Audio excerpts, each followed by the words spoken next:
dimension of imagination. It is an area which we call the twilight zone.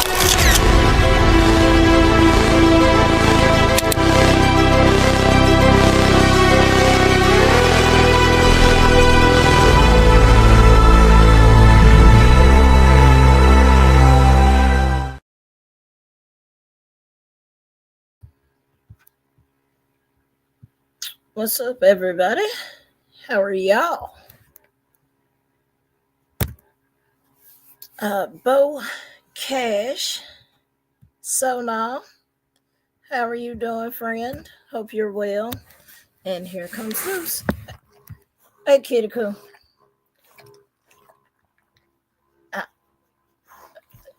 We didn't ask for you, son. We didn't ask for you. Didn't nobody in the chat say anything about you? Oh, okay.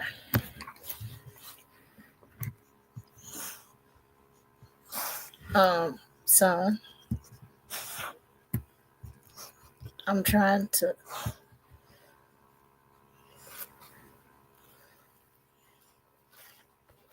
I know, but can I do this, please? Please. I love you too, but you was just asleep.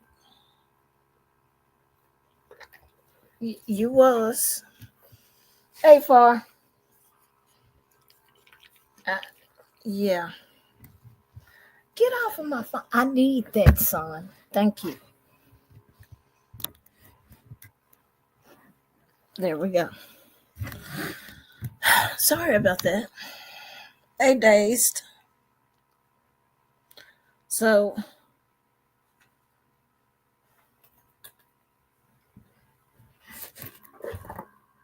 Zeus.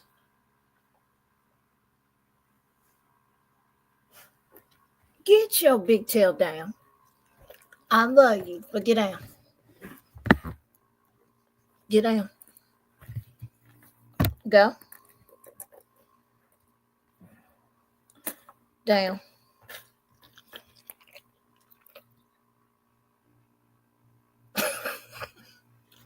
I'm not laughing because this is funny. I'm laughing because we do this every time. Thank you. Don't lock me out of my phone and shit. So, we've had quite a few things happen in Memphis. They fired the Memphis City Schools superintendent, which I saw that one coming. Yeah, she fucked up. She fucked up big time. You took a $45,000 kickback, didn't tell nobody about it. There was over $1 million in overtime that can't be accounted for but was paid out. You missed grant deadlines and then told the board that no, it was still available. So, but Nashville ended up taking $300,000 back from us because you missed those grant deadlines and what was supposed to be submitted for it.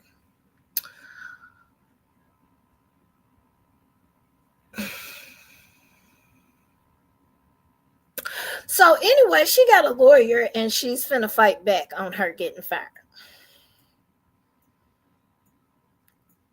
And then you got the poor students caught in the middle of this.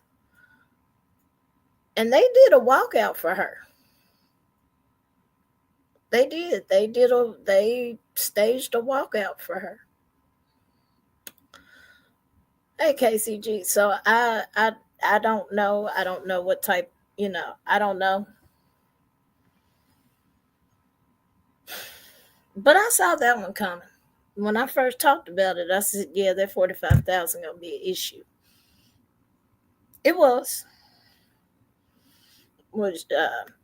Dr. Feagins misled the board and the members of the public when she stated during a board work session that the district had paid employees $1 million in overtime wages for time not worked.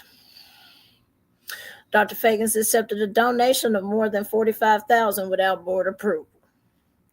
Dr. Feagins was dishonest with the board and the public when she stated that certain federal grant funds were still available to the district despite Dr. Feagins' failure to encumber the funds prior to the required deadline. Dr. Feagins inappropriately interfered with the formative assessment process, RFP, after the evaluation committee evaluated the responses and determining a winning vendor by meeting with the losing bidder and then setting aside the evaluation committee's selection of the winning vendor and the entire RFP process. So she was just giving out contracts to whoever the fuck she wanted to. She was like, fuck the winner, I'm just going to give a contract to whoever I want to.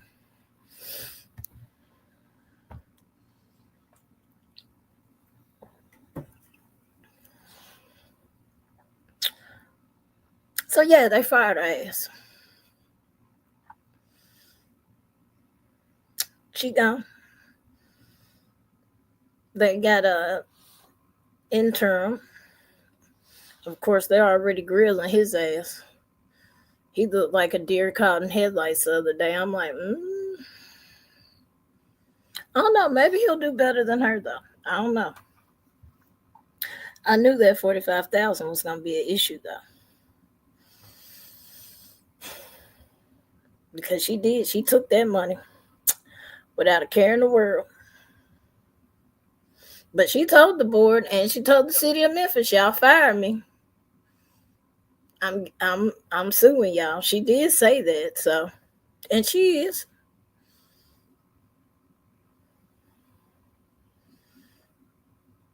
Hey, Emily.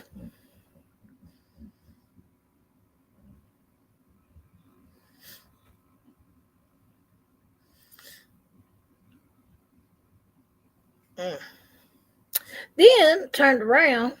Guess who got named as police chief? CJ ass.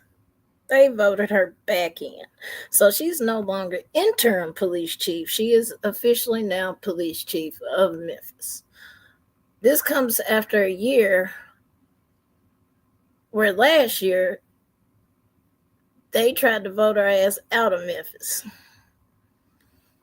This time she had a unanimous vote. So she's staying.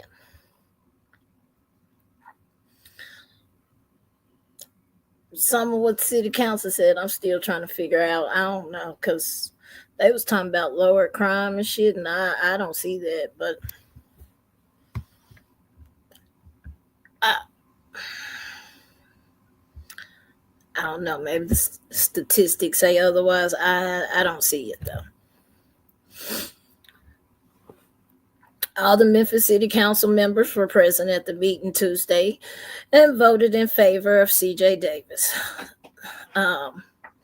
Davis thanked the council for their votes. Several city members also spoke and said while they're pleased with the work that has happened in the last year, such as lower crime numbers and seeing Davis out in the community, they still have some concerns. Y'all better.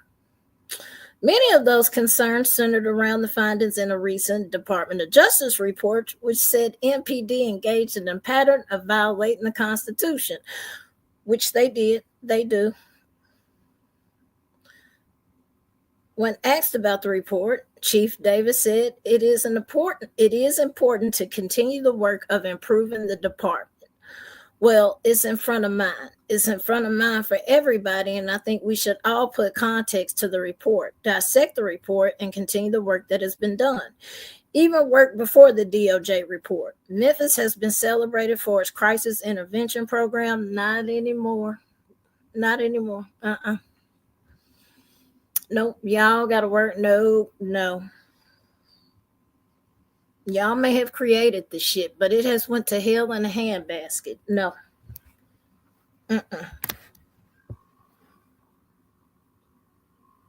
Every time they go out, they beat somebody. And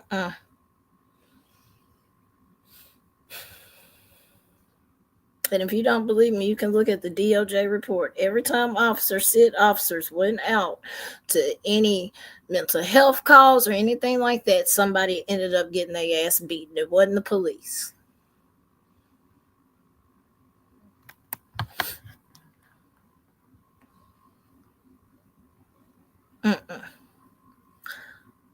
Nope.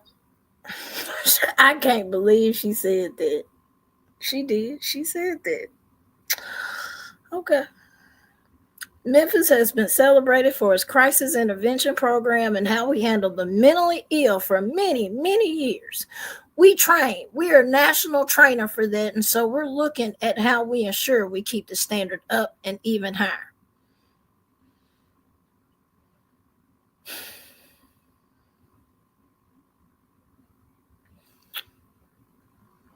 Davis' reappointment as police chief failed in the city council vote last January, leading to the interim title next to her name.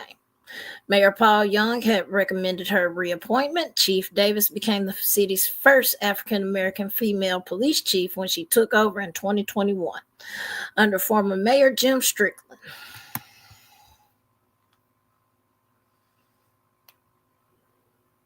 I can't believe she did. She said that. All right. Well, CJ, I really think you're disillusioned with that one. I don't. Did you read the fucking DOJ report, CJ?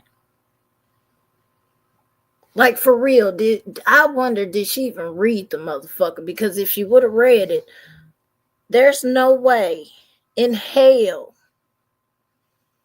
I would not have been saying nothing about no proud sit, none of that. No.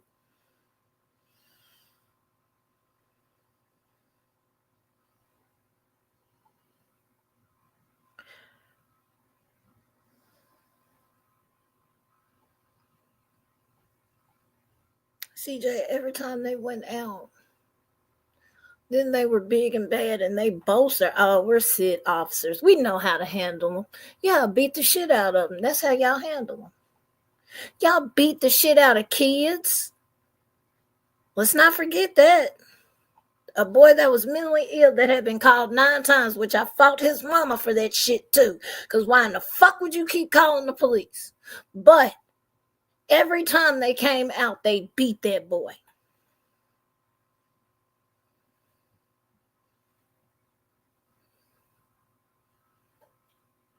But you're fuck out of here. That is not something to gloat about at all.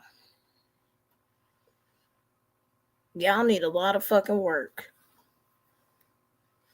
That doesn't even talk about the other shit that was in the DOJ report and how y'all do black people in this city. Let's not talk about that one.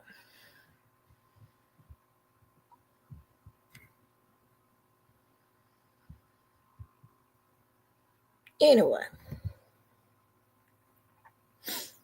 So I've really been sitting back waiting on Robert Brooks, and I really have. I've been waiting to see if we're going to see charges. It's been going on close to a month. Well, it is a month. Past a month, actually. The 10th. Yeah. So we're past the month. We're a month and a week. And still no charges. None.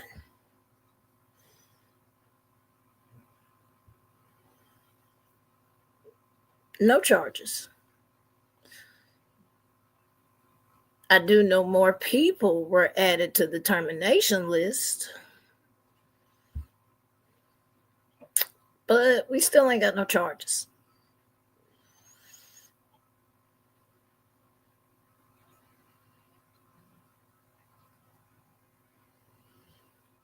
And everybody's playing this whole bullshit. You got the guards already got lawyers. They already got lawyers.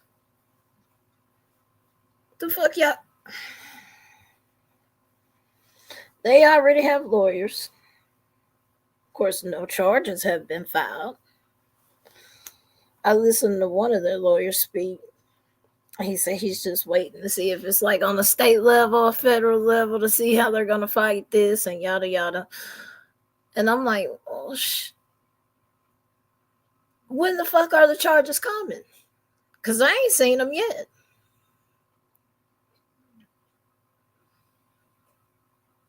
I've seen them get terminated. I've seen them resign. I have yet to see a charge.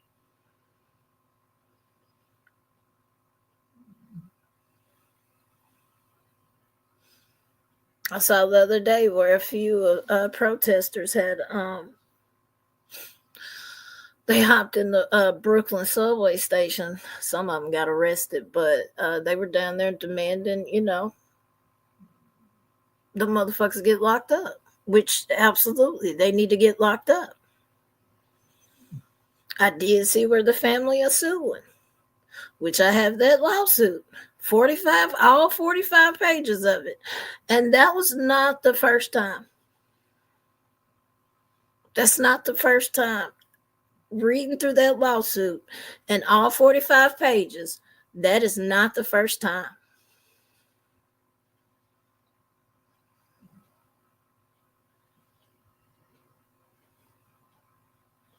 It's not their first time being sued. Apparently, New York State, the whole state, and all of their prisons suck ass in our shitholes. Now, I know prison is not supposed to be a walk in the park, but they say New York prisons is draconian prisons.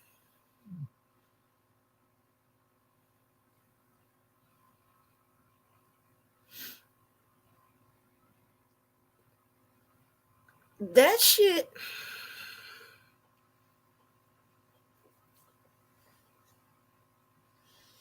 They're saying this now. Shout out to Duty Ron, because I did see where, I've been seeing his coverage on it, and I saw where the one inmate was talking, and he was like, it's bad in here right now. You got guards on fuck shit, then you got the folks that's, the inmates on fuck shit. If you're in that jail, I'd be very careful. Real shit. If I was in that jail, I'd be careful. Because ain't no telling what they'll do. They did that shit and didn't think they would get caught, so there's that. And that's actually in the lawsuit. The shit that some of it, I can't believe.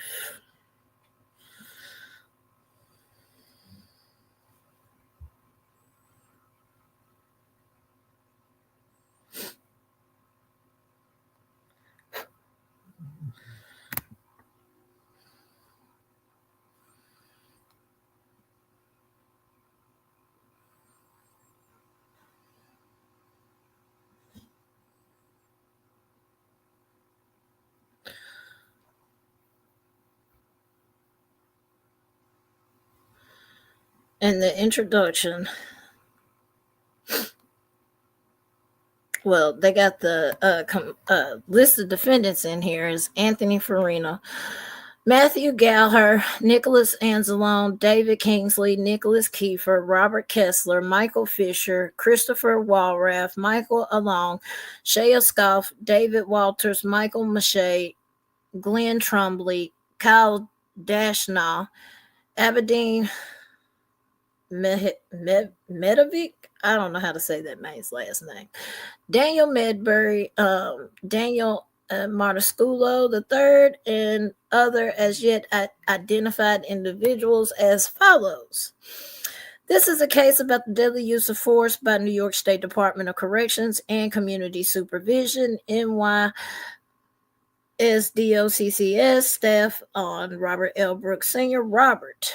On December 9th, 2024, prison staff at Marcy Correctional Facility repeatedly punched, kicked, and otherwise physically attacked Robert while he was at all times handcuffed, restrained, and completely defenseless.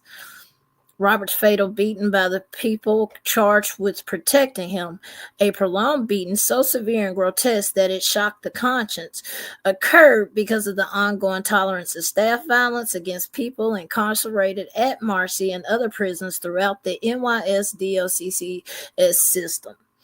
I'm not going to keep saying all that. We're just going to keep saying New York State.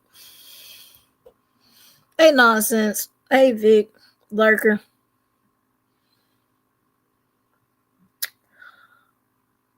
It is a disappointment, KCG, but this is gonna sound so fucking bad and horrible, and it is definitely I am desensitized. This is nothing new. Inmates been dying in prison. It's just now finally starting to get the attention it deserves. When I covered Daniel's case, his case was so bad, and how the Alabama state prisons covered up his case, went out their way, lied to the family, called the warden, he lied to their face, said it was a drug overdose when it wasn't. So unfortunately, shit like this doesn't surprise me. It is disappointing because we're in 2025 and we still have to deal with this shit. That's what's disappointing. Hey sis, hey Duchess. That's what's disappointing with this shit. It's why. And it's not just black inmates. Daniel was white.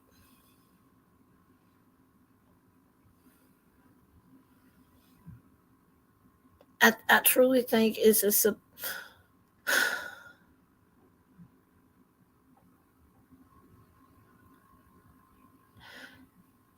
a complex that's going on between the jailers and the inmates. And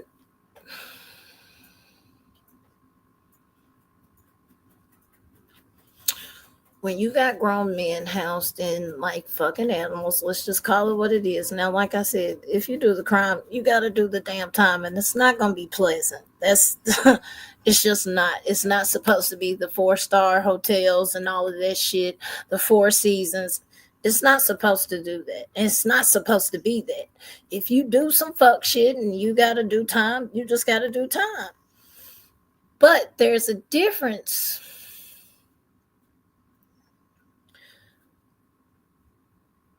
Like with the men's side, there, I don't know why, but it's always more violence on the men's side because you technically, well, you have a dick measuring contest between the guards and the inmates.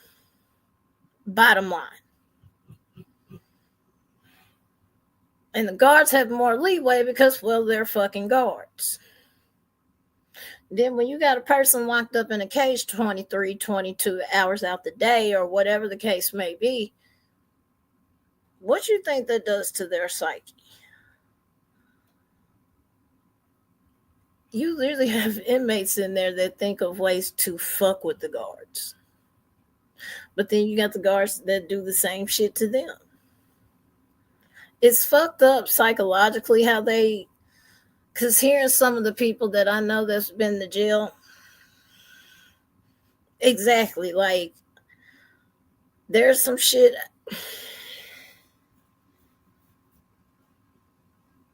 Don't look it up. Just, if you know the name, they call it a dookie Glock. And they shoot it at the officers.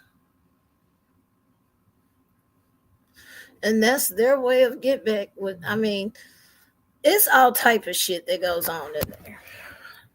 And what the guards allow, because a lot of them are getting kickbacks with there's a lot of shit going on in prison complex that people do not want to see and don't care to see. They know what's going on, but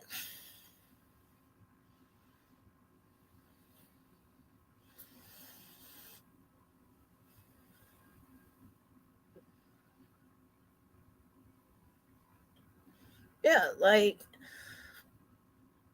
yes, women's is not like that. Very seldom do you have fights and shit. A lot of women, they're just trying to get through their time. They, and I don't, it's a weird complex that goes on in jail, and the psyche that each person involved has, it's real fucked up. It's real fucked up. But it doesn't shock me. It doesn't. This type of behavior has been going on for how fucking long? And then according to, the US shit, if you're a prisoner, you're basically a slave anyway. Yeah. They really should get rid of that language, but here we are.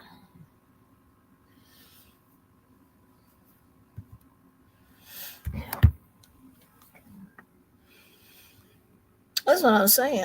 Think about how a dog that's locked in a kennel 23 hours out the day. Think about how they turn. Hey, LFT. And then you think a human won't do the same shit? True enough, they did fucked up shit to get there.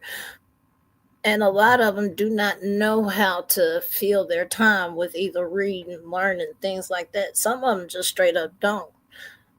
So, of course, they're going through this whole psyche of, man, the guard ain't got shit on me, yada, yada. And it's a dick measuring contest in there. So, it's fucked up, but. And I don't know why the men's is like that. It's just, it is.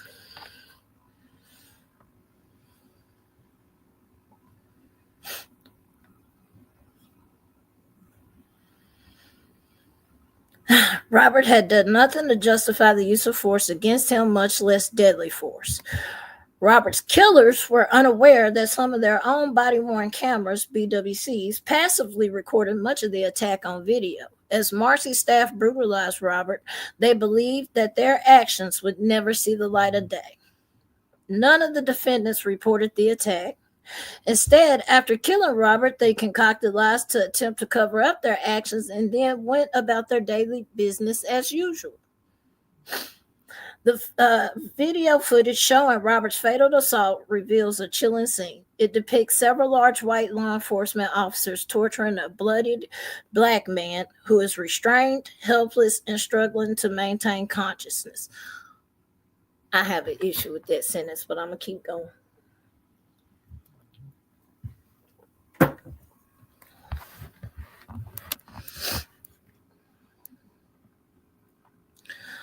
The perpetrator brutally goes on and over the course of roughly 10 minutes.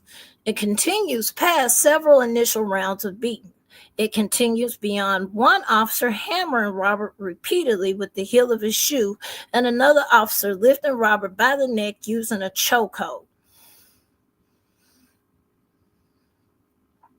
The brutality continues even beyond Robert losing the ability to sit upright and well after Robert falls into a state of semi-consciousness. Almost as disturbing as the video's depiction of violence perpetrated on Robert by at least 6 defendants and the demeanor of at least 9 other defendants who all stood by watching Robert's killing. Rather than making any effort to end the inhumane brutality, every staff member who was present casually observed Robert's prolonged attack as if it were a routine activity. All remained calm and utterly unfazed by what was happening. Some appear bored. Others appear amused, visibly smiling or laughing at what seems to be a spectator sport for them. The brutal attack on Robert was very obviously business as usual for all involved.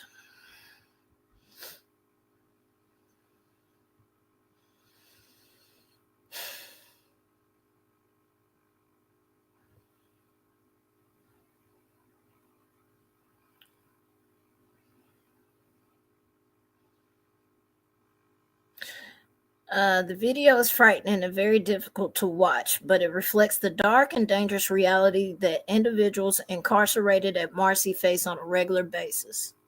It reveals precisely what Marcy's staff do to those incarcerated in the prison when they believe no one is watching.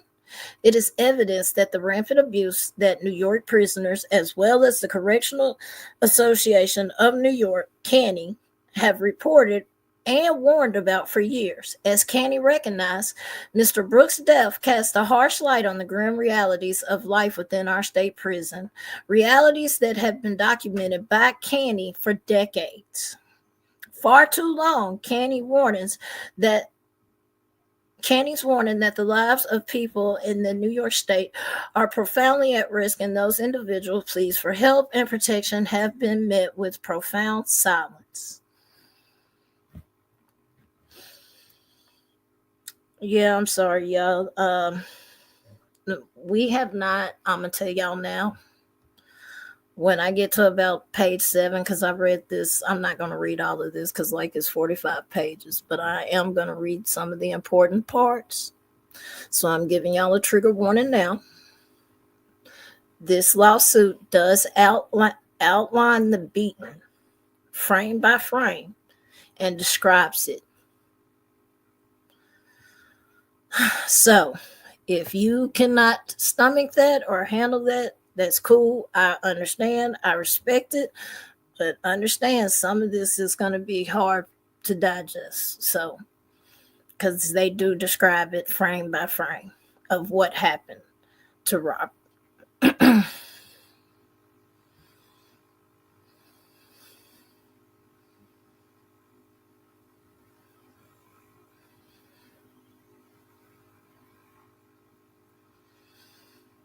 All right. On the evening of December 9th, 2024, New York State Department staff transported Robert from Mohawk Correctional Facility, Mohawk, in Rome, New York, to Marcy in Utica, New York, approximately 17 miles away.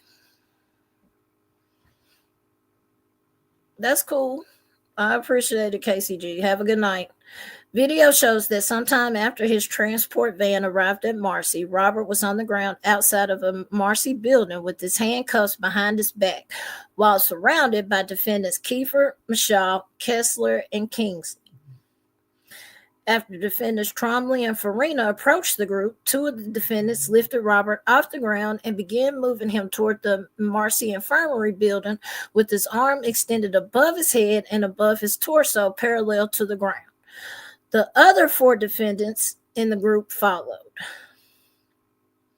Approximately 1 minute later, at 9:22, Robert entered the infirmary building carried by 3 defendants.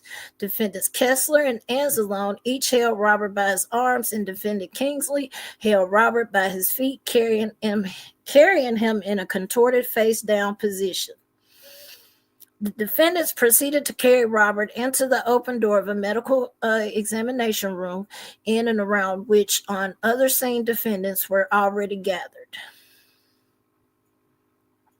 On information and belief, the on-scene defendants knew that there was no surveillance cameras in the Marcy's medical examination rooms, and they deliberately took Robert to that location so there could be no recordings of what they intended to do to him.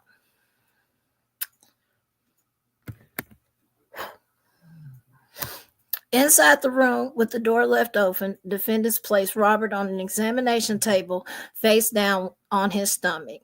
One defendant used his knee and hands to forcibly restrain Robert's legs, while at least one other defendant used his arms to forcibly restrain Robert's upper body.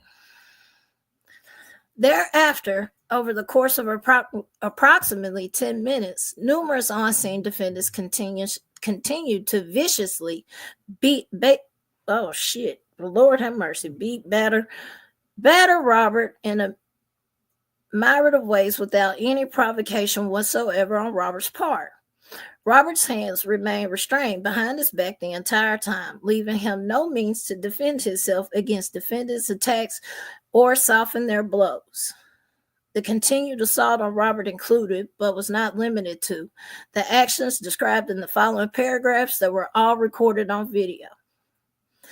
Defendant Anzalone repeatedly punched Robert while Robert was on his back, the examination table, leaving his face visibly bloody and swollen when defendants then raised his upper torso.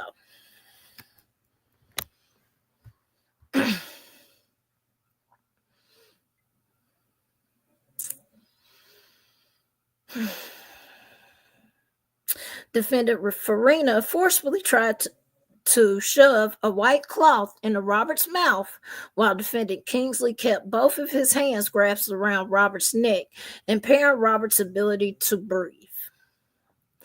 When Robert struggled to move his head for breath, defendant Anzalone grabbed the front of Robert's shirt, and defendant Kingsley pulled back on Robert's neck as defendant Farina rapidly punched Robert in the face and neck or shoulder area with hard closed fist blows at least 6 times.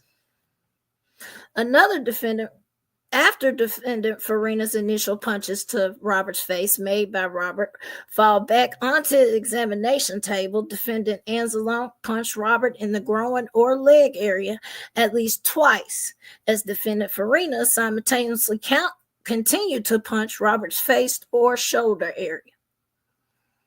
Seconds later, defendant Kingsley lifted Robert's upper torso back up off the table with one hand behind Robert's head and another hand around Robert's neck so that Robert was again sitting positioned on the edge of the table.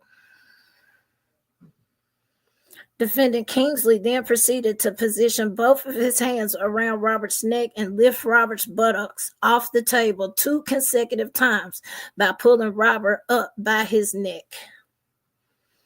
Defendant Kingsley next repositioned himself by placing his right arm further around Robert's neck in a chokehold and once again forcefully raised Robert up off the examination table by his neck.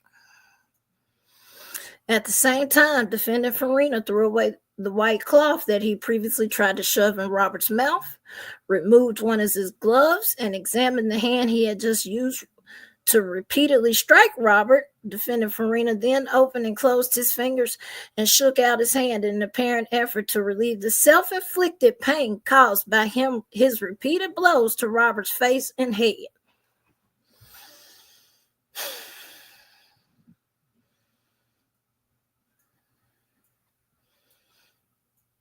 Look, y'all, if y'all need to deal, I understand, because this is it's some sick shit. When you listen to it detailed and, read it account for account, it's fucked up. Defendant Kingsley then forcibly shoved Robert back down to a seated position on the examination table. Defendant Anzalone next proceeded to repeatedly beat Robert in the stomach with the back of one of Robert's shoes. Next, defendant Anzalone and defendant Kingsley pushed Robert's head and shoulders back down onto the examination table once again. Defendant Anzalone, defendant Kingsley, and defendant Gallagher then restrained Robert's upper torso while defendant Farina kicked his foot into Robert's groin. Defendant Farina shifted his weight to push his foot deeper into Robert's groin or lower stomach area for approximately 8 seconds while the other 3 defendants surrounding Robert continually restrained his upper body. No, it was straight to his balls. I know what I saw. Y'all tried to, shut up.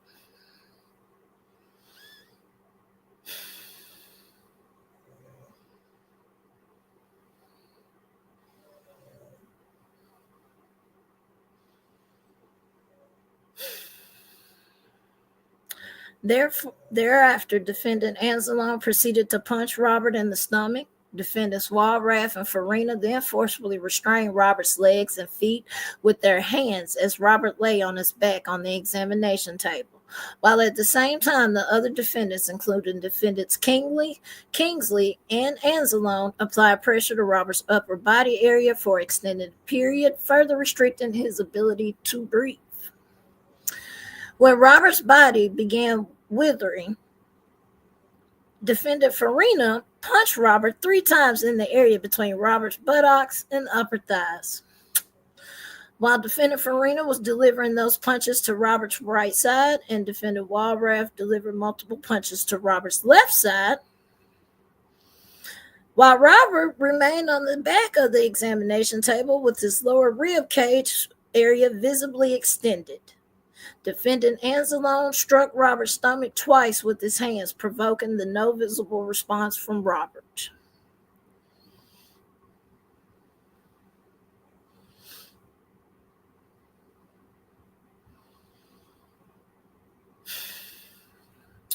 If Anzalone ass doesn't get motherfucking life, first of all, y'all, why the fuck they still ain't charged? Just why? Why? We're a month and fucking a week. This happened in December 9th, December 10th, everybody found out. And we still ain't got no fucking charges. Oh, but they were fired. They were fired. That should be enough, y'all. No. They beat this man to death for 10 fucking minutes. Literally fucking kicked him in his balls. Fucking did all type of shit to his growing area. Beat the shit out of him, held him up by his neck, lifted him up by his neck, trying to break his fucking neck. But hey, because there's a conflict of interest, punk ass DA, I don't want nothing to do with this case. Bitch, that's your job.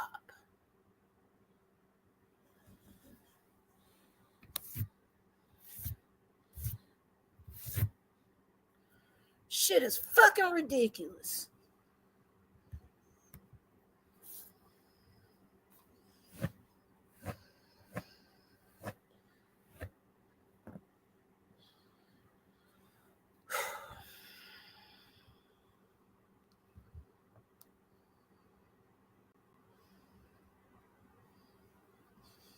Shit is, it shouldn't still be happening.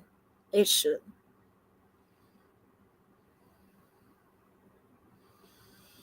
After being prompted by another defendant, Defendant Anzalone then gave Robert a sternum rub.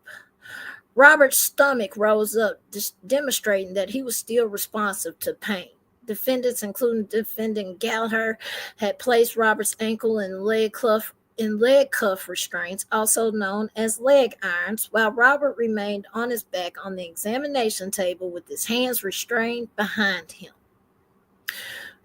For an extended time thereafter, Defendant Kingsley kept one of his hands on Robert's neck and his other hand on Robert's left arm, while Defendant Anzalone used one of his hands to restrain Robert's right shoulder. During this period, Robert's body writhed again with his rib cage visibly extended, and Defendant Anzalone intermittently used his free hand to poke the side of Brooks' stomach and strike the side of Brooks' rib cage.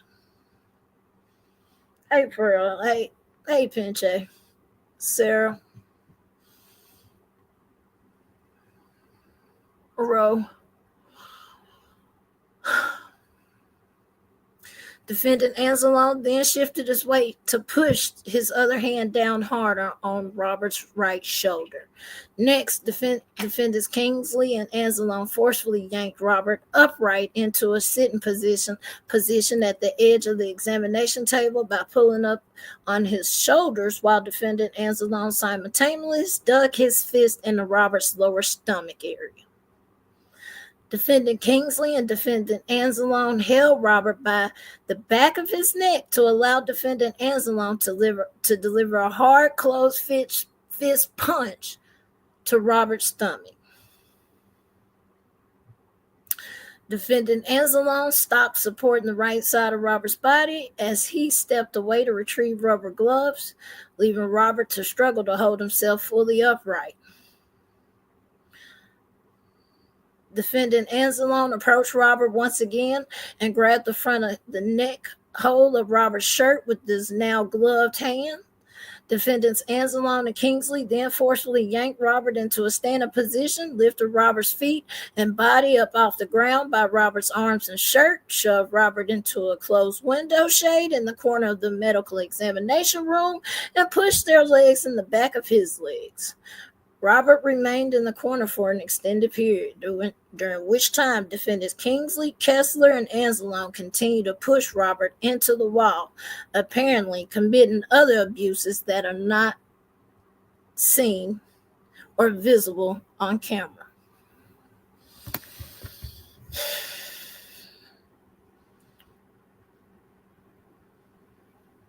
Robert was eventually pushed down on his knees, remaining in that position until Defendant Anzalone wrapped both of his arms around Robert's torso and violently jolted Robert's entire body up off the ground.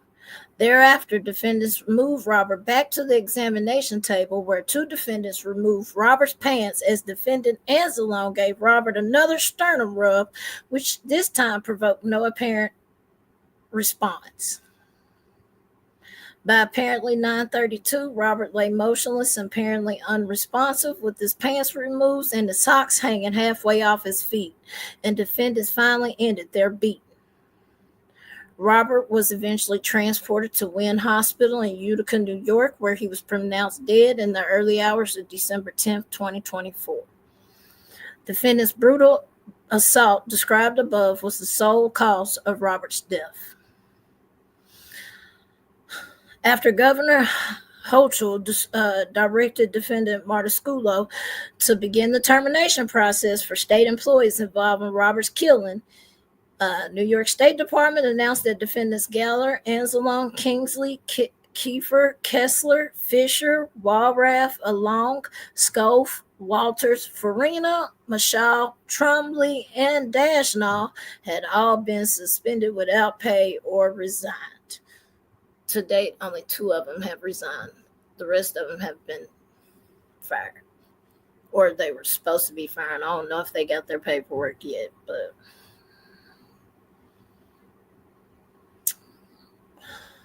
those 14 defendants and defendant Mehmetovic, who together comprised the on-scene defendants in the case, all either actively participated in Robert's fatal beating or stood by and watched it, or both.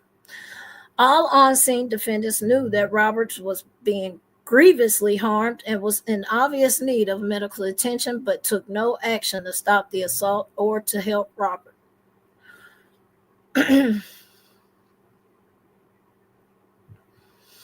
The on-scene defendants who were not actively beating Robert at any given time casually entered and exited the room where Robert's assault was underway, posted up in the open doorway of the room, or milled about in the hallway immediately outside the room, while nonchalantly watching Robert's beating, hearing Robert's abuse, and engaging in conversation with one another. In the video footage of Robert's fatal beating, the on-scene defendants at times appeared to be smiling or laughing, and at other times appeared to be bored. Notably, none of the on-scene defendants in the footage appeared to be all concerned at any time what was being done to Robert, or about the fact that Robert was plainly deteriorating to a state of unconsciousness.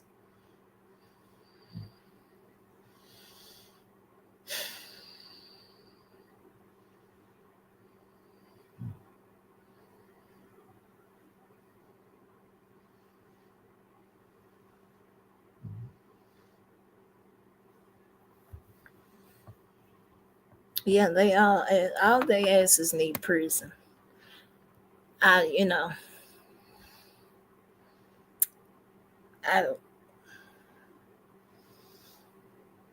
with nonsense, like she said earlier. Eye for eye. That's how I truly feel.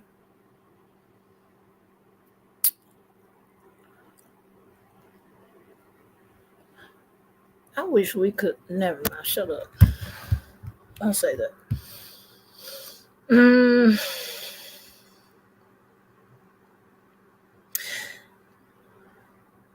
As defendant Martusculo admitted, institutional change is required to prevent similar acts from happening in New York prisons. As Candy reminded the public in the wake of Robert's killing, the body-worn camera footage depicting correctional officers killing Robert Brooks while handcuffed as other state employees look on is sickening and appalling, but not surprising given the reports of violence and abuse that Candy has documented at Marcy Correctional Facility and other prisons in the state.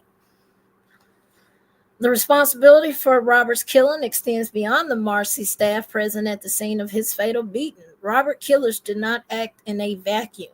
Their actions were the entire foreseeable result of maintaining an utterly broken system that tolerates staff violence against incarcerated people, as New York State Department leadership has done for decades. Defendants Martusculo and Mayberry are liable for Robert's death because they were each aware and deliberately indifferent to the substantial risk of serious harm to incarcerated individuals like Robert.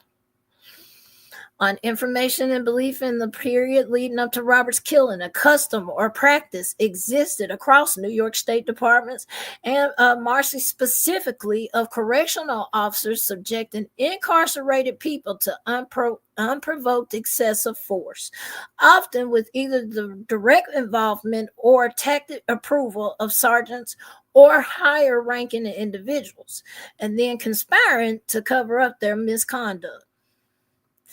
This custom or practice posed a substantial risk of human to incarcerated individuals like Robert and was a moving force behind Robert's killing. At the time of Robert's killing, their custom was so well settled and widespread that the on-scene defendants were emboldened and indeed encouraged to brutalize Robert with impunity.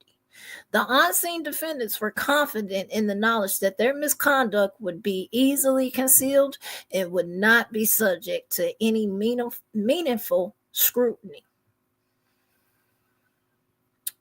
I believe it. They didn't think they would get caught. Hey, Am. Hey, Sunday. They did not think they would get caught. It's just like that motherfucker, just like how it happened in Memphis with the sky cam, and the motherfuckers didn't think they would get caught, but the sky cam literally turned around and literally stayed focused on them the whole time they were beating Tyree. So y'all stupid ass, and then y'all tried to cut them off, and yeah, y'all were dumb as shit. I'm glad y'all were dumb as shit though, but why in the fuck is it a month and a half later and we still ain't got no charges though? That's my main question. That's what I'm trying to fucking figure out. Because let it be my black ass, and I go out here and do some shit like that. Oh, I'm going to jail. And you may see a judge next week to get a bond type shit. The fuck? Kind of shit is this?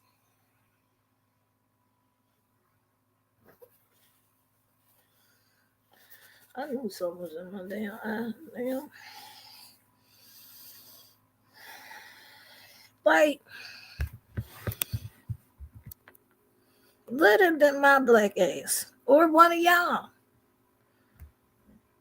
Y'all ain't got them blue line to protect y'all. Y'all asses will be sitting in fucking jail right now. Waiting on trial.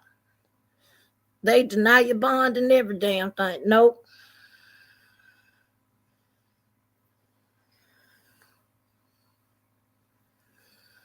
They are all guilty, including the motherfucking nurses. That bitch too. Bitch stood there, watched this shit. What kind of... You took an oath. All of y'all took some type of oath. And I know that oath in there is to protect folks. Somewhere down the motherfucking line in that oath. As a nurse, you're supposed to protect folks, and as a damn correctional guard, you're supposed to protect folks. The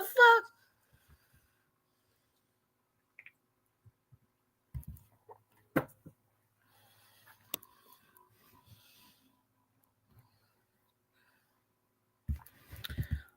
Whole thing fucked up. Shouldn't have happened.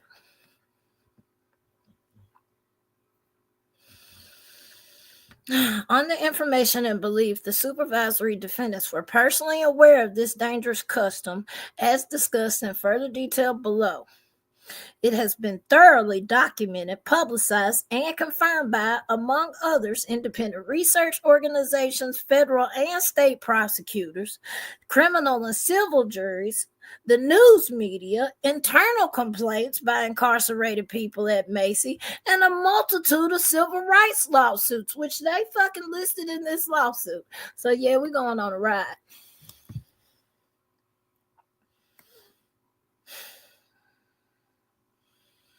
It's fucked up though.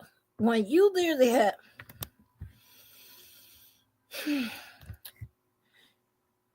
independent resource organizations, federal, state prosecutors, criminal, civil juries, news media, internal, and the civil, you had 8 different fucking ways to address this shit. 8 times motherfuckers came to y'all and said, hey, this is a problem. 8 fucking times.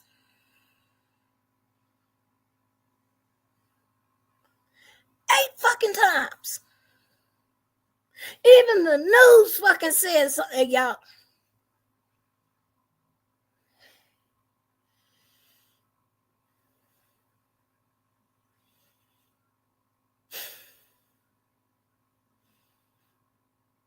Oh, that's what they're going after, Muscamello, however you say that motherfucker. That's Muscamello's job. They're over the whole state, New York State, and this apparently is not. This is not the only prison that this is going on in. Like, that motherfucker's in the hot seat.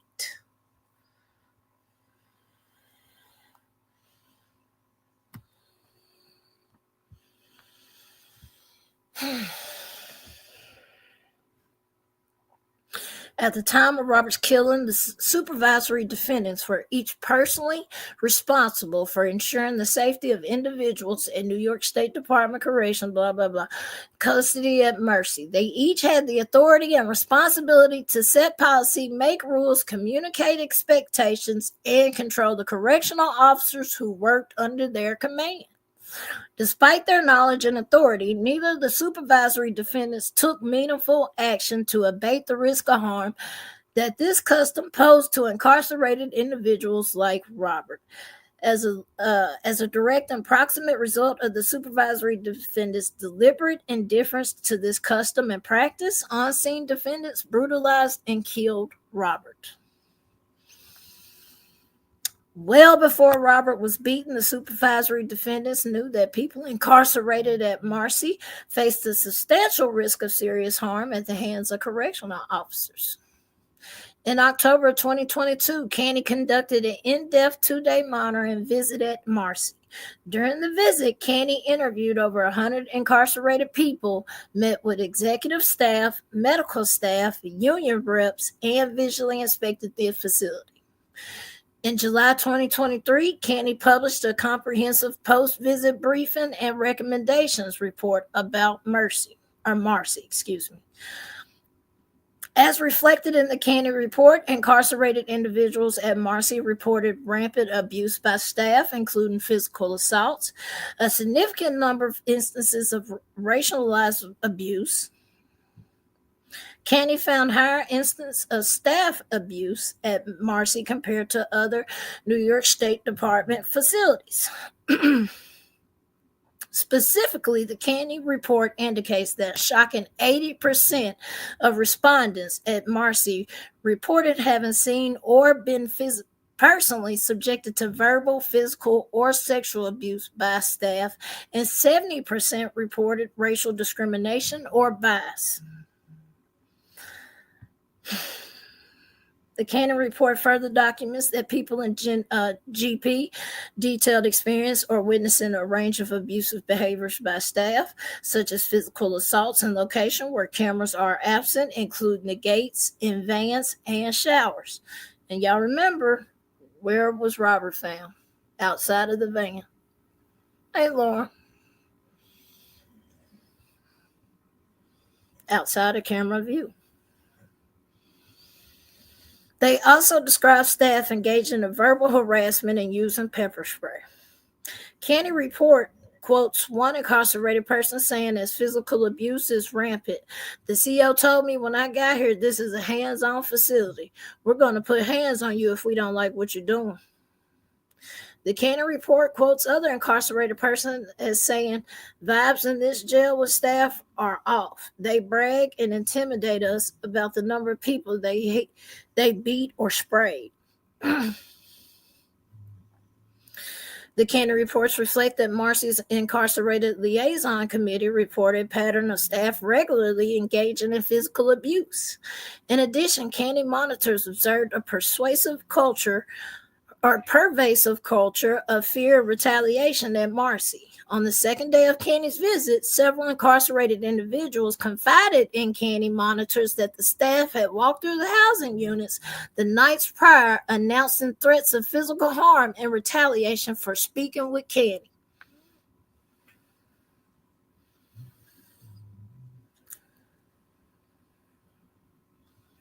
This is why when you do a fucking pop-up at jail, you don't tell them. You don't tell them. You just show the fuck up with your people and be like, all right, we checking your shit. Well, I'm not finna give you a heads up. I'm on my way. No, I want to see what the fuck you doing with these inmates.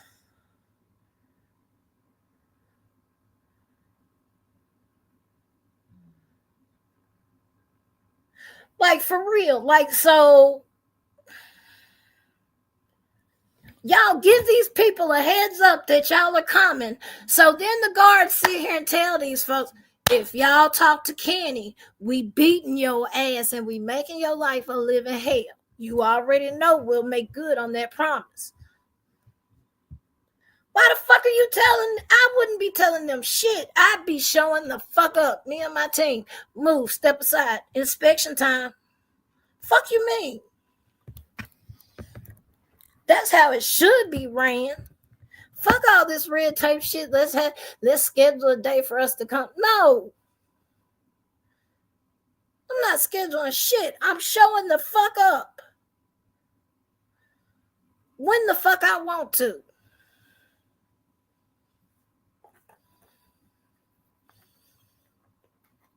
I'm not giving them nothing. And if they find out, well, somebody in my staff getting fired, because who the fuck telling these folks? Shit. I'm not telling nobody shit. I'm just going to show the fuck up. Now take me across this jail. Bring out 100 inmates. Let me talk to them right now. Fuck it. No. No. Whatever. No. That's where they fucked up there. Notably, while incarcerated people at Marcy reported rampant physical staff abuse, especially in locations without cameras, executive team members reported to Canny that the RMHU residential mental health unit was the only housing unit at Marcy currently equipped with stationary cameras.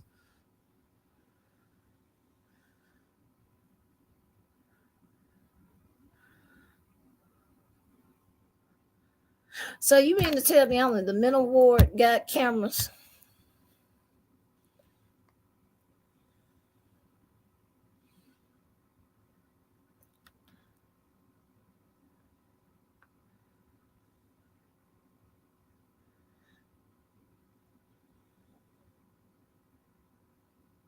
Y'all are housing. Now, I'm not saying all inmates, but let's be 100. Some of these motherfucking inmates is the boogeyman, him motherfucking self, and should never see the motherfucking daylight again. Okay? We know this, especially if there's evidence, There's some that don't. But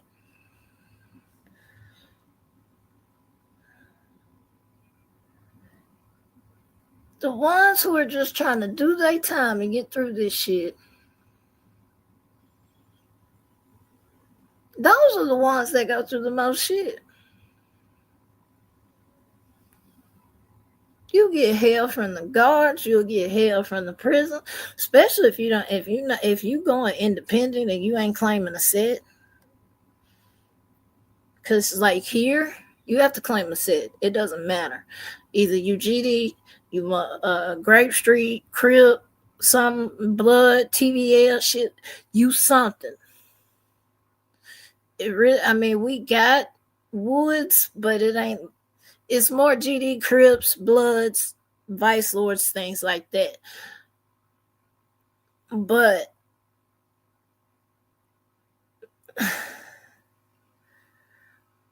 this shit here,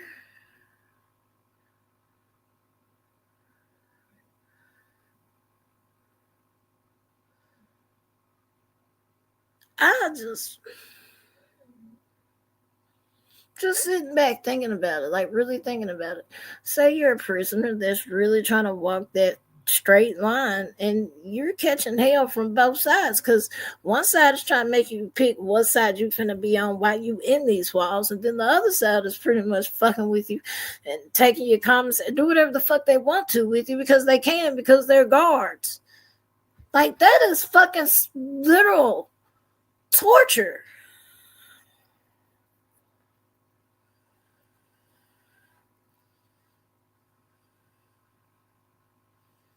But I guess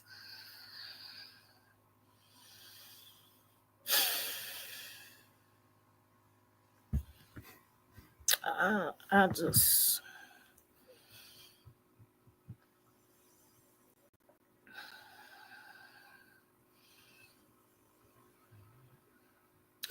Kenny implored the New York State Department Office of Special Investigations (OSI) and Inspector General to investigate the widespread claims of abuse at Marcy and make the findings and measures taken to address them reported to the public upon completion. On information and belief, supervisory defendants Martaspulo and Medbury were each subjectively aware of the contents of the July 2023 Canny report, including Canny's findings on rampant staff abuse at Marcy and Canny's recommendation that OSI and the New York Inspector General needed to investigate and take steps to address the problem. On information and belief, neither supervisory defendant took any steps to implement Canny's recommendation or meaningfully address the problems of staff violence at Marcy.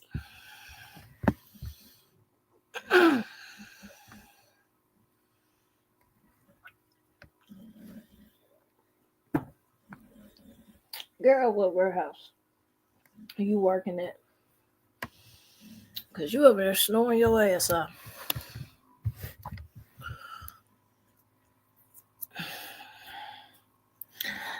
I know gang members from everywhere.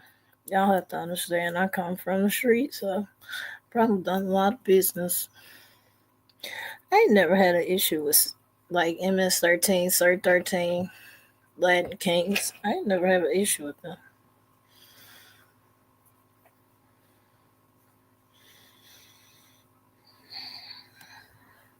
Some of them have good families. It's just the streets will fuck your head up.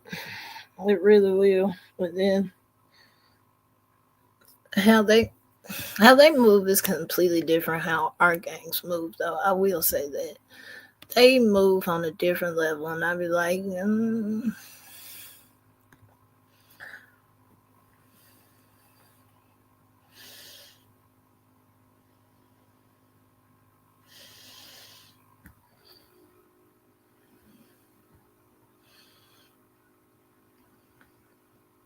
Following Robert's death, Canny Executive Director Jennifer Scaife issued a statement that the video of his fatal attack would allow the public to witness the brutality that Canny has documented at Mercy as recently as 2 years ago.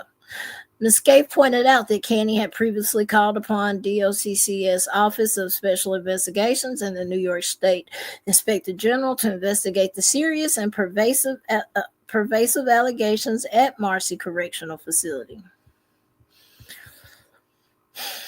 Several days later, following the release of the video showing how Robert was killed, Canny issued another statement that the footage depicting correctional officers killing Robert Brooks while handcuffed as other state employees look on is sickening and appalling, but not surprising given the reports of violence and abuse that Canny has documented at Marcy Correctional Facility and other prisons in the state. The experience of William Alvarez strongly corroborates Canny's findings about Marcy. Hang on, I'm finna go off camera for a second. Excuse me.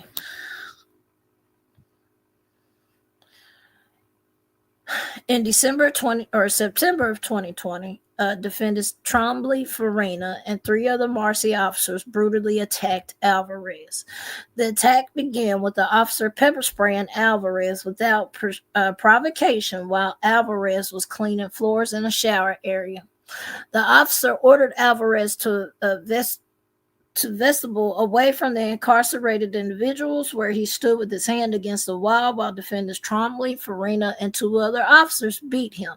The officer slammed his head against the wall multiple times, handcuffed him, and then kicked him multiple times in the head and body as he fell to the ground. During the attack, Alvarez heard officers laughing and no one intervened to help him. The beating caused fractures to Alvarez's face, so severe that they required surgical repair and left him with permanent facial deformity. His attackers also shattered his ankle bone, which likewise required surgery. After beating Alvarez, one of the officers created false disciplinary charges against him to cover up their actions. As a result of the false reports, Alvarez was sent to Marcy's Special Housing Unit. In other words, I love how they tried to fucking make that one sound. Hold on. Marcy's Special Housing Unit. Can anybody take a guess what that actually is?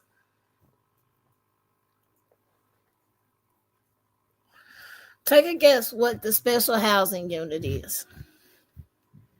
How they just tried to make that shit fucking sound. Have y'all guessed yet? Solitary. Solitary.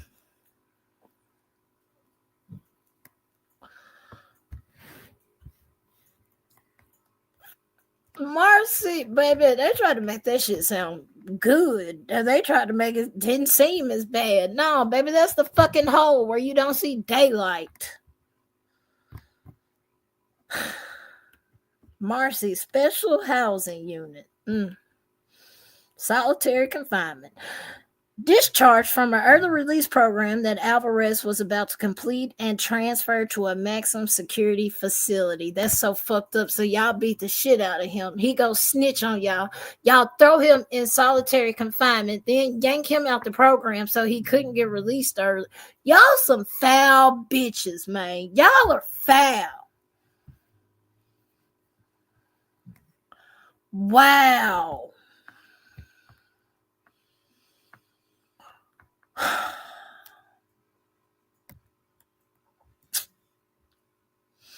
In 2022, Alvarez filed a lawsuit in federal court describing his attacks as explained above. Defendants Trombley and Farina were named as defendants in the Alvarez suit. At his deposition, Alvarez testified under oath that correction officers at Marcy have a designated beat-up squad of officers who go around and do the assaults and rough-handling the people. Alvarez identified defendant Trombley as the sergeant in charge of the beat-up squad.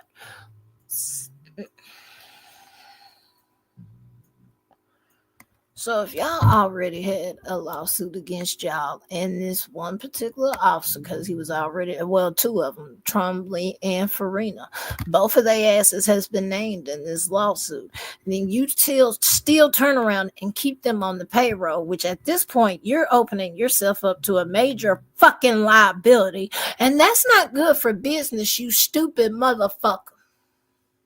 So when his family takes millions out of the taxpayer dollars, I don't want to fucking hear it, because, hey, you could have stopped this liability a long fucking time ago, because they're bad for business. Just like with me in the trucking industry. If I see a motherfucker can't back up and he's done hit 5 stationary objects, you think I'm finna hire his ass to do a fucking backing job? No.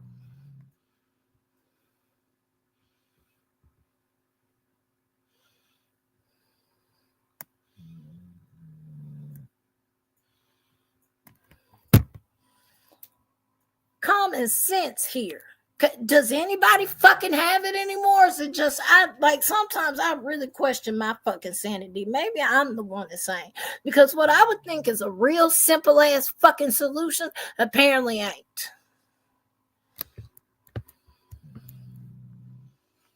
That's right, Callie. Growl at their ass. I don't know what you're dreaming about, but growl.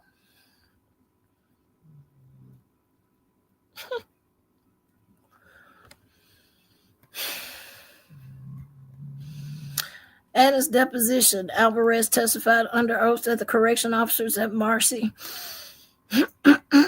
had tagged, in February 2020, fended out Anzalone and several other officers brutally attacked Bauer in a bathroom at Marcy. During the attack, an officer punched Bauer in the head, threw him to the ground, kicked him in the side. Defendant Anzalone and two sergeants entered the bathroom and either joined in on kicking Bauer or witnessed and did not stop the attack. At one point, one of the sergeants smashed a clipboard over Bauer's head, leaving a deep laceration. Bauer's attacks then brought him to the Marcy's infirmary where defendant Anzalone kicked Bauer's feet while he was forced to lie face down on the floor and took the photo of Bauer's injuries depicted. To cover up their brutal assault, once again, Marcy officers concocted a series of lies about how Bauer sustained his injuries. The lies they told various medical personnel included that Bauer injuries were self-inflicted and that the injuries were inflicted by another incarcerated person. Hey, surprise! We're just gonna blame it on another inmate, so we're just gonna ruin two people's lives. Yeah, that sounds about right. And that the injuries occurred by a seatbelt. Hold on, wait a minute. Let me read this again one more time. Maybe I missed something. To cover up their brutal assault, the Marcy officers concocted a series of lies about how Bauer sustained his injuries. The lies they told various medical personnel included that Bauer's injuries were self-inflicted, that the injuries were inflicted by another incarcerated person, and that the injuries occurred by a seatbelt.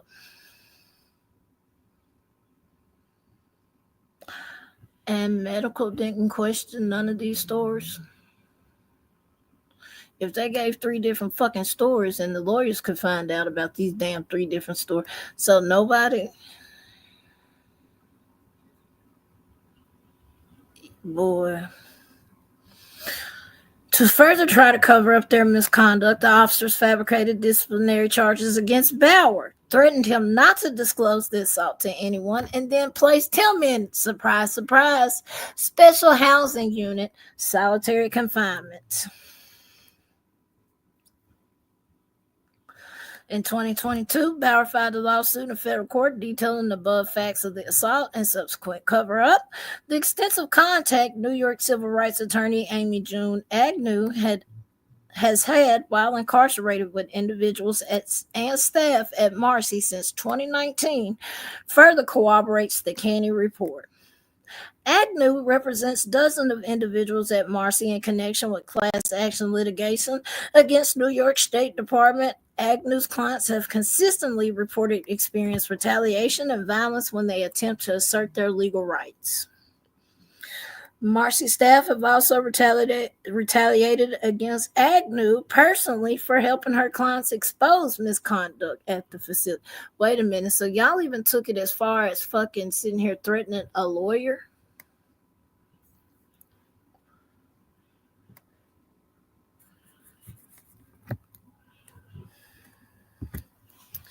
So y'all threatening lawyers? That's what y'all doing? Y'all really are dumber than a box of rocks. Y'all are. I knew y'all were severely a slow-faced ass motherfuckers when we ain't got no charges yet. But this right here, to threaten and attack an attorney that's already filing civil suits against your ass. That's got to be the best genius, one of the best genius, because the other genius will go to that bitch who must not be named. But this is a real genius tactic y'all use. Good job. Great. Excellent. Dumbasses.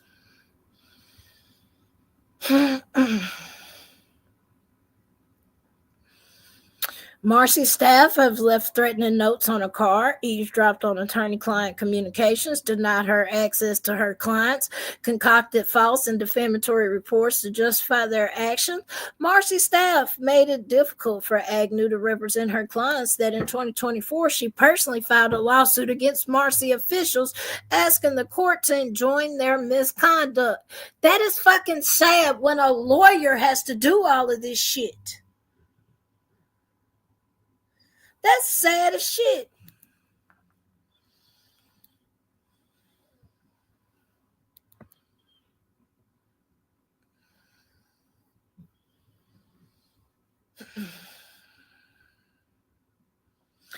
The documented pattern of brutal staff violence against individuals incarcerated at Marcy is representative of a much broader pattern that has long plagued prisons across the state because New York State Department leaders, included but not limited to supervisory defendants Medberry and Martisculo, have continuously turned a blind eye to the epidemic of violence rather than taking any meaningful action to correct it.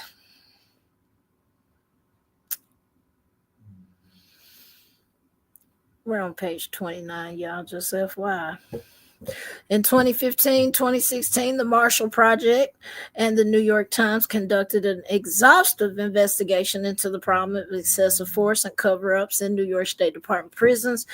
The MP/NYT investigation concluded that a culture of brutality has been allowed to thrive in the prisons where a few road guards, often known on the cell blocks as the beat-up squads, administer vigilante justice while fellow officers look the other way. Zeusy, that tail going a mile a minute, so.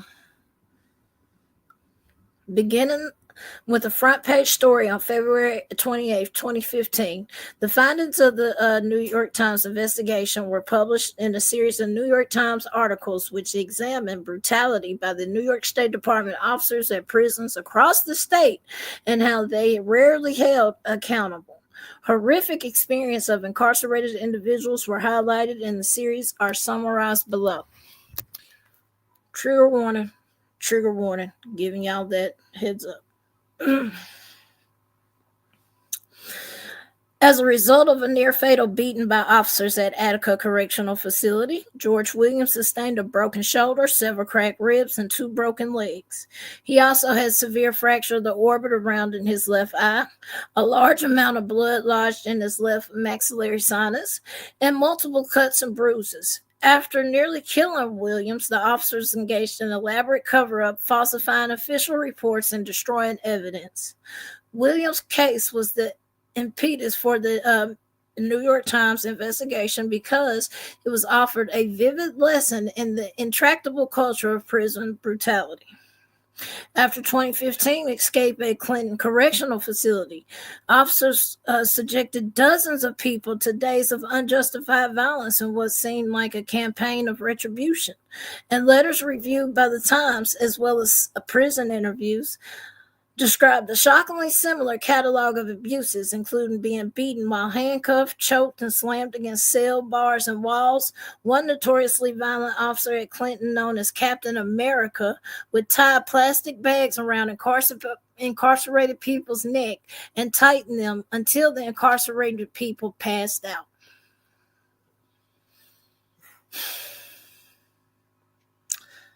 Sam Harrell and other people incarcerated at Fishkill Correctional Facility. Fishkill were, or they just call it Fishkill, were subjected to an organized beat-up squad, which consisted of a group of notorious for committing gruesome and unjustified assaults on incarcerated people and thereafter engaging in elaborate cover-ups of their misconduct. Similar to the beat-up squad that William Alvarez testified in 2023 that had beat him up and others at Marcy.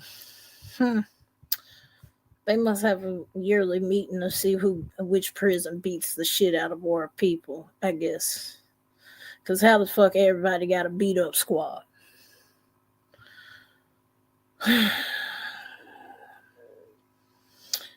The beat-up squad unjustifiably attacked and brutally killed Harold in a prison building that was long singled out as a violent place, including by Caney, which had previously specifically briefed the New York State Department Commissioner of the unjustified abuse that routinely took place. In December 2020, various fiscal staff settled state and federal court claims against them for an undisclosed amount in Harold's brutal assault and death.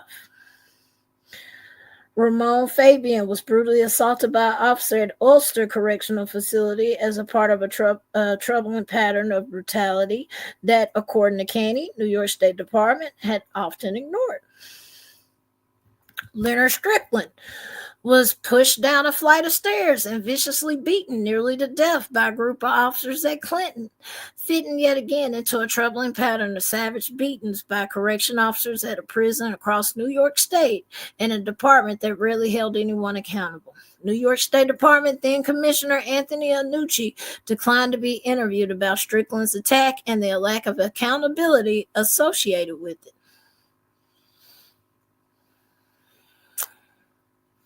In addition to detailing incidents of New York State Department staff brutalizing incarcerated individuals, the New York investigation examined the significant liability that the state had faced, requiring hundreds of payouts incarcerated victims of unconstitutional excessive force. What did I just say, y'all? What did I just say? You're a fucking liability after the first time. I'm not finna keep your ass.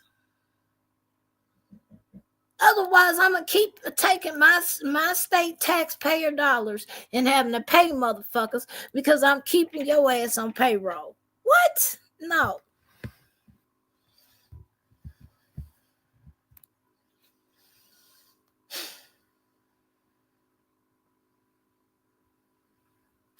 The investigation that found between 2010 to 2015 that the state paid out at least $8.8 million in settlements or jury award in cases where officers were accused of prisoner abuse or excessive force.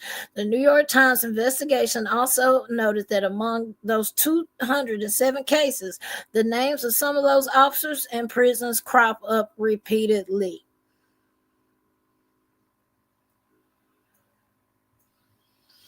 This is a problem. Why do we keep these motherfuckers on the payroll if they're going to cost you money? Just because it's a state-ran, state-funded doesn't mean you can just fuck off the money willy-nilly. No, I'd rather have qualified people than unqualified people. I'd rather fucking... No.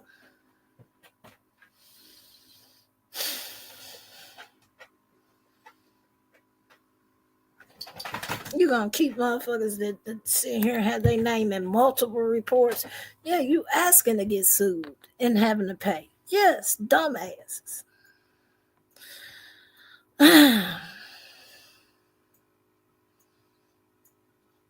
As with some of the accounts of brutalization reported in the New York Times investigation, the highly publicized attack on Kevin Moore at Downstate Correctional Facility in 2013 demonstrates that the New York State Department has been on notice of systematic staff brutality for more than a decade.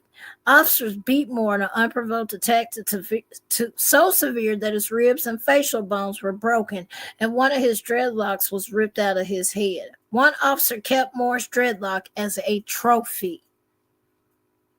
Let me say that one more time. One officer kept Moore's dreadlock as a trophy.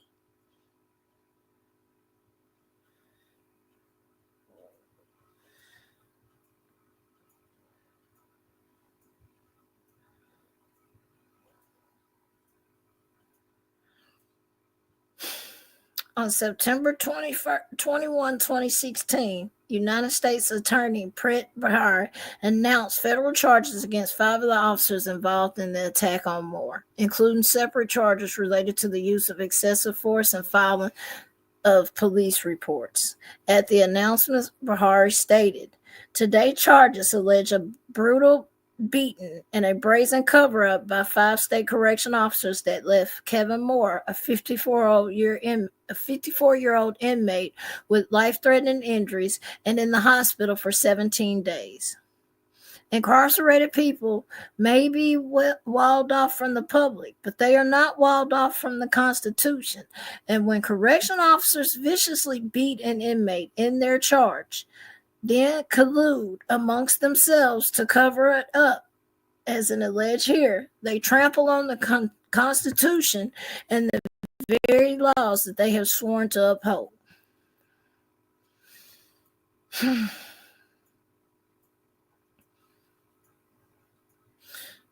As Barara has put in a statement still devastatingly applicable today, excessive use of force in prisons has reached crisis proportion in New York State. Each of the 5 officers involved in Moore's beating was convicted on all charges. 2 were convicted following a grand jury trial and received 187 months of incarceration. Respectively, their convictions and sentences were affirmed by the Second Circuit. The other 3 officers pled guilty, with 1 receiving 40 months of incarceration and the others receiving a sentence of time served.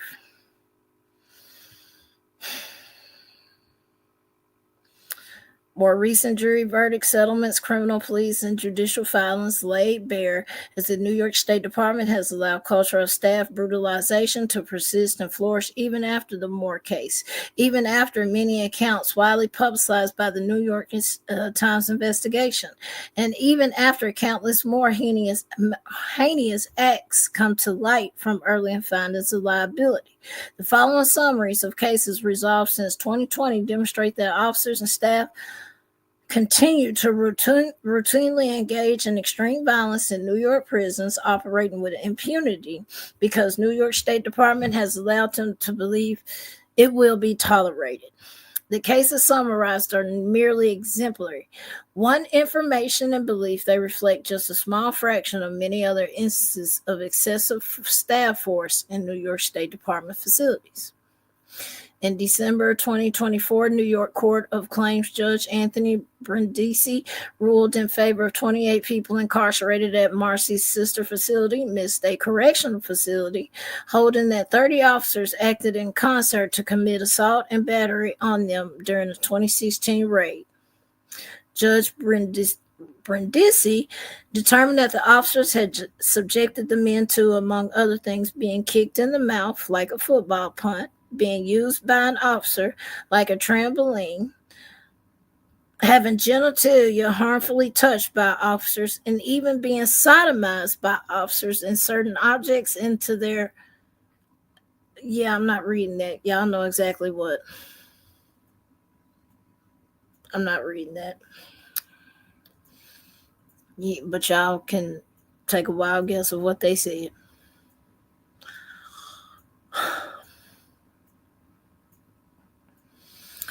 Mid-State is directly across the street from Marcy, and the information and belief the 2 facilities often share staff.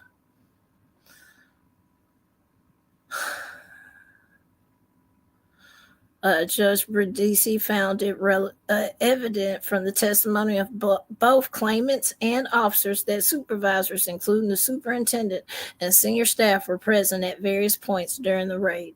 Observing the damage to the dorm and appearing pleased with the result, Judge Brindisi ultimately characterized the raid and atrocious physical abuse inflicted by the officers as a modern-day salting the earth. Yeah, Sunday, I can't. But to taunt them while doing it and then say, how does it feel? As a man, I don't know. How do you process that trauma?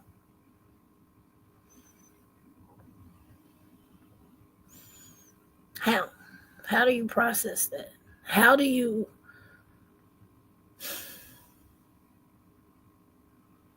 For a woman, it's already hard. Like, some of us don't even say anything for years. Or some took me 30 years to say anything. But for men,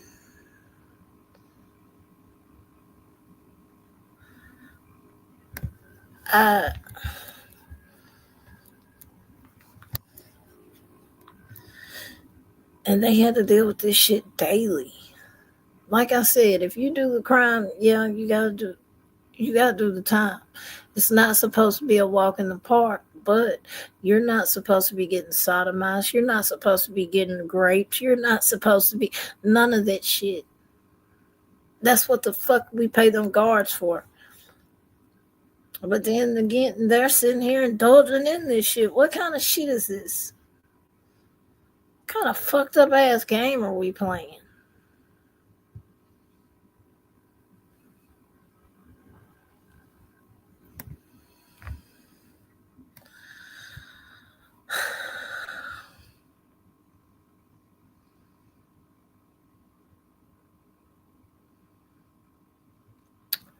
In October 2024, Officer Rohel Khan and Michael Williams pled guilty to deprivation of rights under color of law in violation of 18 U.S.C. 242 for the brutal beating of James Barton at Mid-State. Khan and Williams assaulted Barton in a brutal attack that they called the George Floyd Challenge.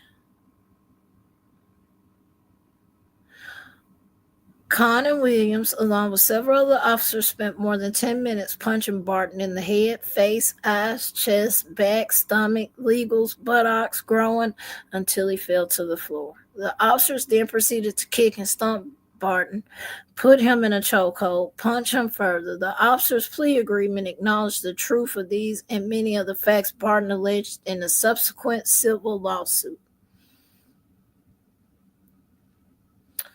In November 2023, a federal jury awarded the family of Terry Cooper $1 million in connection with his fatal beating by Clinton officers who beat Cooper so severely it caused a fatal asthma attack, deprived him of his asthma pump, then covered up the attack and denied the use of force. Oh my God.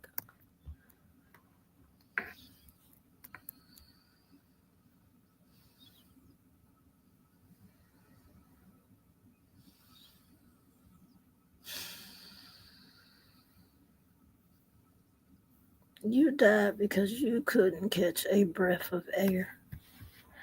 Could you imagine dying like that?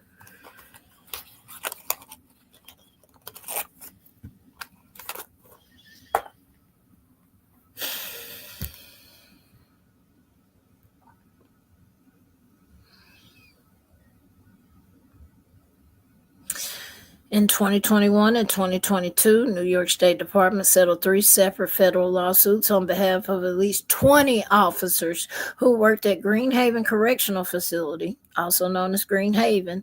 One suit involved the brutal assault of Carlos Garcia by 6 officers who put him in a chokehold until he lost consciousness, then slammed his head against a wall while he was handcuffed. The second suit involved 3 separate assaults on Benjamin Stevens by 9 officers who abuses, including smashing his head so hard he had a seizure and choking him. The third suit was brought by Nakia Rose against 5 officers who, other things, at a sergeant's direction, cuffed him, brought him to the floor, kicked and punched him, and twisted his ankles. In July 2022, Officer Aaron Finn pled guilty to violating 18 U.S.C. 242 in connection with the brutal beating of Melvin Virgil at Greenhaven.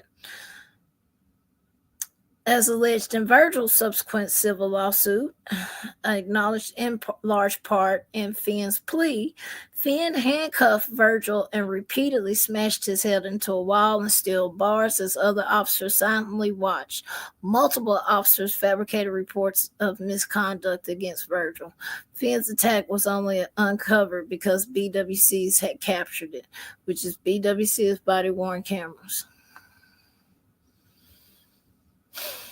In April 2021, 3 Fishkill officers were found liable by a jury for using excessive force against Nicholas Malgolius in the amount of $1 million. One officer held Magalios and other officers brutally kicked and punched him while others looked on and did nothing. Magalios suffered significant bruising, marks, abrasions, lacerations, aggravation of pre-existing shoulder injury, which required surgery. Judge Siebel remarked that the defendant's conduct was reprehensible, violent, deceitful, and malicious. There's a shit ton more, but I'm already thoroughly disgusted with what I see now. Under no circumstances should this shit still be going on. Literally from 2010 to now, y'all have had fucking a lawsuit every year. Y'all are constantly settling, and yet inmates still have to worry about their safety. And it's not okay. It's not. What happened to Robert Brooks shouldn't have never happened. What happened to the whole list of all of these inmates should have never happened. I don't even know why we're still having this fucking conversation in 2025. If they do the fucking crime, yes, they got to do the time. But as they pointed out, they still have a constitution. People still have rights. And I'm very big on that because even with, some of y'all know, even with Diddy punk ass, I don't like his ass. His ass is guilty. He still has rights though. And if the court doesn't do it by the book, that motherfucker absolutely can walk. Y'all got to understand, he's got very powerful attorneys. So if you don't do it by the book and at least give him his constitutional rights, you could possibly fuck up the whole case.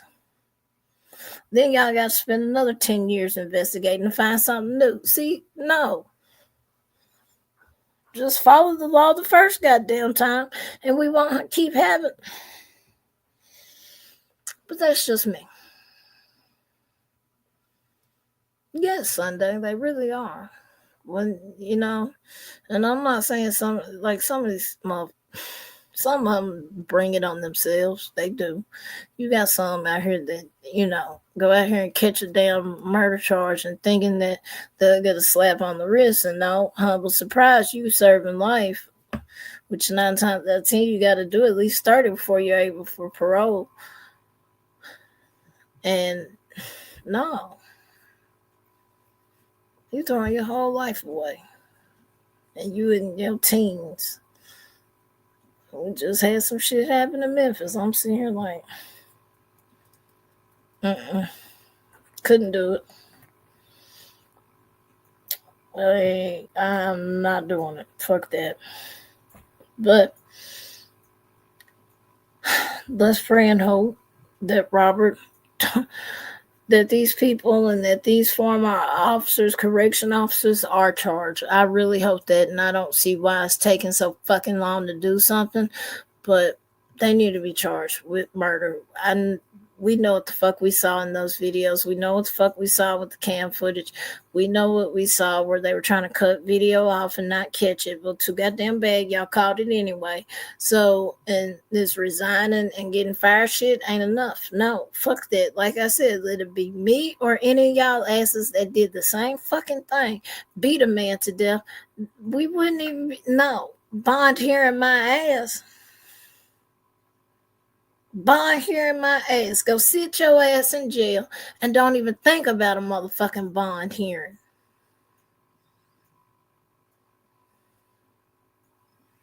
Like, I don't understand that shit. These ain't even fucking real cops. They're correction officers. And they still get treated better than regular citizens. Like, the fuck is wrong with this picture?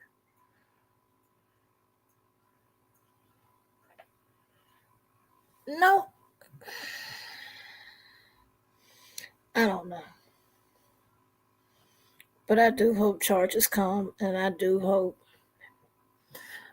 hope the whole system and everybody involved, including the supervisors and everybody from fucking top dog all the way down, every last one of y'all asses really need to be let go. Because as is detailed in that lawsuit, y'all have known about this shit for years and chose to ignore it. That's fuck shit. And now that this shit is starting to blow up, and because, surprise, surprise, your deputies got caught with their pants down. No.